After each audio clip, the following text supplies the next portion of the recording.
Welcome back, Praise. Hey, can you hear me? Oh, yeah, I can hear you.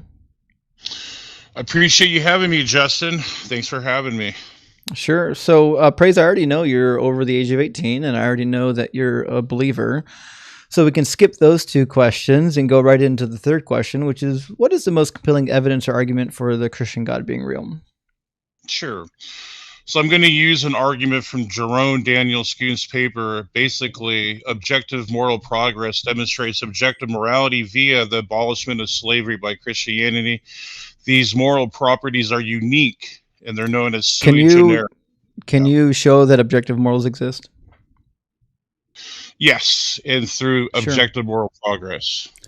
Well, what makes it objective? That it's independent of human opinion. But how do I know that they're objective? Like when you're saying there's objective moral progress, how do I know that those are objective morals being progressed? They're properties. Properties of what? So they have alethic and semantic properties, and they also have. But I said properties of what? Properties of moral facts. Okay, and how do we know that moral facts exist? Because to negate them assumes that there is a moral fact to begin with. No, not even close. It's like saying negating the tooth fairy is an admission that the tooth fairy exists. That's silly. If you're saying there's no moral facts, that makes it a moral fact, so it's self-defeating. No, it is not. Saying something doesn't exist doesn't make it exist. You cannot believe that this is a good argument. You're not listening. I am listening. If you're saying there is no moral facts is a moral fact. You're claiming there's a moral fact. Claiming a statement of existence is not a moral claim. It is a moral claim. You're saying there are no moral facts. Yeah. No, it's not. It's a factual claim about something that doesn't exist.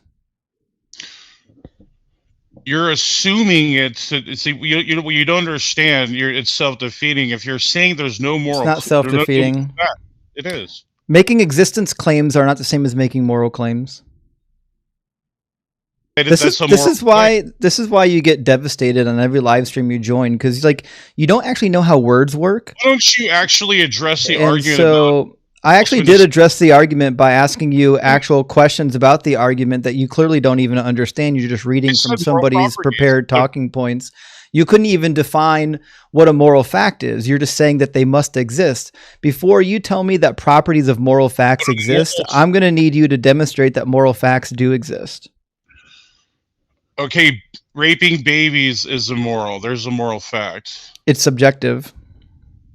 No, it's a moral fact. It's subjective. It's opinion. Is it objectively subjective? Objectively subjective is not related to morality. Saying that something is objectively... Pay attention. Saying that something is objectively true is not the same as saying that something is objectively moral. Moral is not the same thing as truth claims. If I said it's objectively true that you're talking to me, that is not a moral claim. That's an objective claim about the facts of reality. I'm asking you, what is the evidence that objective morals exist, not objective facts? And I told you, basically, it's summed up to moral realism. They have a real. They're in reality. That's why they're true, because they're prove real. It. I just did. Raping babies is immoral. You used a word that you don't know. You just said moral realism proves it. It doesn't prove it. You know what moral realism is? So what I'm saying is that all morals are social conventions. We make them up using our own brain matter. I'm asking you for the evidence that the morals don't come from the human brain. What's the evidence of that?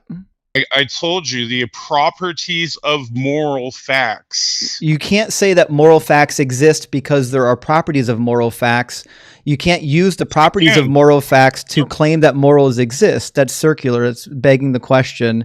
Again, this is why you get dog walked in every single debate you ever get in, is because you don't actually know how to have a conversation and you don't actually know how words work. And shit on your argument, Justin. I cooked you on slavery. Dr. Josh cooked you on slavery. You've got cooked on slavery every single time that you've engaged in the conversation. And it always ends in you crashing out like an infant. And you're doing it right now. He's crashing out right now. Go ahead and crash out. Let everyone know what kind of a person you are. Hey, Justin, I'm going to read a quote from a ancient Near East scholar, Michael Lefebvre. The general consensus. It's crazy that we're talking about moral facts, and now you want to pivot to slavery because you're getting cooked on moral facts. I'm trying to figure out why you're trying to pivot so hard from the moral facts conversation. Justin, is it because you're getting cooked? Are you being a pussy right now? Why are you shouting into the microphone? Do you not have the patience of the Holy Spirit? Are you not capable of having an adult conversation? You're talking over me the entire time. I'm literally not. Read Colossians 3:12 for me, would you? Go ahead and kick me, Justin. Go ahead and kick me like Go ahead and read Colossians 3:12 for me. Let everyone know what a pussy you are, because I'm going to fucking destroy you tonight. Look at this guy crashing out so hard. Every time you make these crazy claims, you're just digging your hole deeper and deeper. I'll read it for you. Colossians 3:2 says, or 3:12, therefore, as God's chosen ones, holy and beloved, clothe yourselves with compassion, kindness, humility, meekness, and patience. Do you think that you're clothing yourself right now with compassion, kindness, humility, meekness, and patience? Righteous indignation. That's what it is. You're evil show me where that's in the Bible. Jesus called out the Pharisees. He rebuked them. Are you Jesus? I can fall in line with Jesus. I mimic Jesus. That's what a Jesus follower does. Did Jesus say that you should treat people like shit? Yeah, if you're evil, you're an evil piece of shit. Are you drunk right now? Why are you slurring your words? No, you're drunk. You're spiritually drunk. He is. He's drunk. I called it. This guy's sitting over here on his computer, raging and drinking like a fish. And he gets on my live stream to cuss me out because he's so mad. He's so mad that he gets cooked in every debate that he's ever a part of. It's crazy to me. It's like you had to boot you got absolutely annihilated. You booted me like a little bee. No, I didn't. Can I actually? So I'm still actually waiting right now for you to lay out an argument for why moral facts exist objectively. They're super derogatory. That's circular. That's like saying there's a unicorn that exists that's circling the planet Venus. Ontology, Justin. You don't know what the fuck you're talking. That's like saying there's a unicorn that's circling the planet Venus right now, and I know that the unicorn exists because the unicorn has properties. It's a circular argument. It doesn't make any sense. So I'm waiting for the argument that the moral facts actually exist. Praise, do you think that there's a reason like why people kick you from live streams? Or do you think that you're just moral properties are not? Do you think that you're always just being abused? Fucking question, you little bitch. This guy's really showing the love of Christ right now. I think that you just converted the whole chat. Everybody in the chat, put a 1 in the comments if Praise I Am just converted you to Christianity right now. Let's see if this works. I'm waiting for some ones to file in. Let's see if there's some ones. You are evil shit. I'm told that the people who have the Holy Spirit are supposed to be full of like patience and love and kindness. In fact, Galatians says the fruit of the Spirit is love, joy, peace, patience, kindness, generosity, faithfulness, gentleness, and self-control. I don't hear any of those things. I'm actually inclined to believe at this point that you don't have the Holy Spirit. Justin, why are you running away from me, coward? I'm not running from anybody. You're literally on my live stream. If I was running away from you, I would be avoiding the actual conversation. But that's actually what you're doing. You're the one crashing out on my live stream. I'm going to destroy your arguments. I just told you. I'm still waiting for the argument that the properties of the thing that exists actually exists. So I know you're so excited to get booted so you can be the victim. You're dying to be the victim because that's all you have. You don't actually have a good argument. You just have a victim complex. I told you the argument. You didn't refute. I'm waiting for the evidence that objective morals exist. Non-natural properties. And the idea that they have properties isn't actual evidence, because before something can have properties, they have to actually exist. So you can't use the properties of somebody or something for its existence. They're non-natural properties. I told you 20 times in a row now. They're non-natural. What is a property of a moral? Non-natural properties. What is a property? What is a property? There's something that's something that possesses something. It's possessive. It's a characteristic or a trait that is possessed by something, right? Correct. Okay. And how do you know that objective morals have properties? Because we can discover those metaphysically. They're non-natural properties. You actually can't discover them metaphysically because they don't exist objectively. So I'm asking you for the evidence that they're objective and that they're not made up by our brains, because the default position is that the morals that we're describing is something that's coming from our brain matter. It's not something that we're discovering that's floating out there in the universe.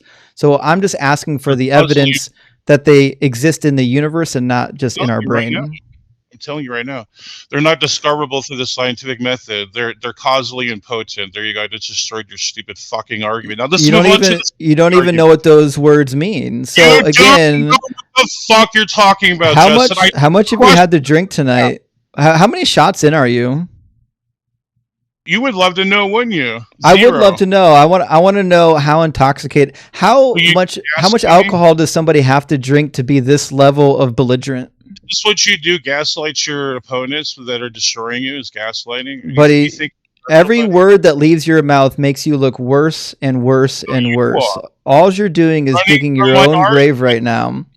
So you haven't actually provided an argument. What you've done is you've repeated words that you've heard that you don't actually understand. You won't address my slavery argument.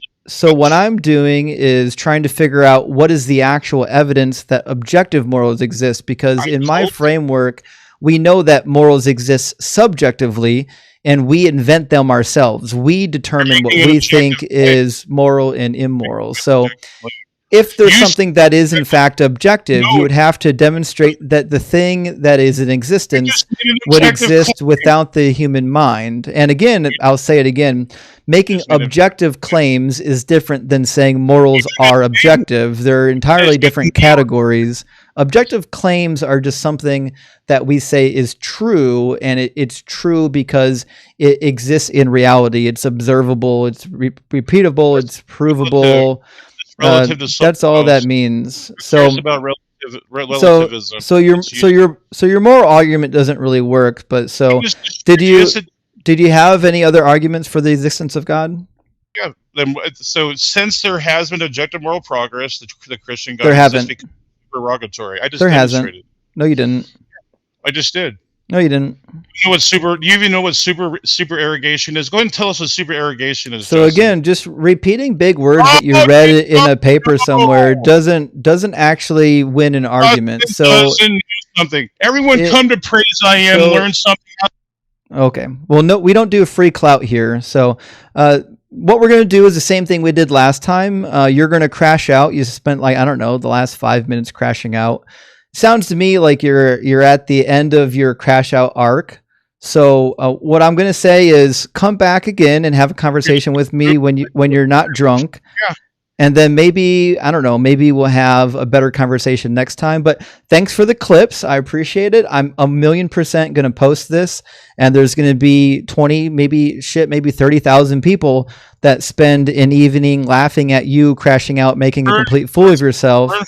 And then they're probably going to go on your channel and comment all kinds of crazy stuff on your channel because they watched you crash out over here like drunk uncle at Thanksgiving dinner. So you're a coward. Did you have any last words? Yeah, you lost big time, buddy. Come on to Praise the Internet. Whatever lies you have to tell yourself, big boy. All right, come back when you're ready to have an adult conversation.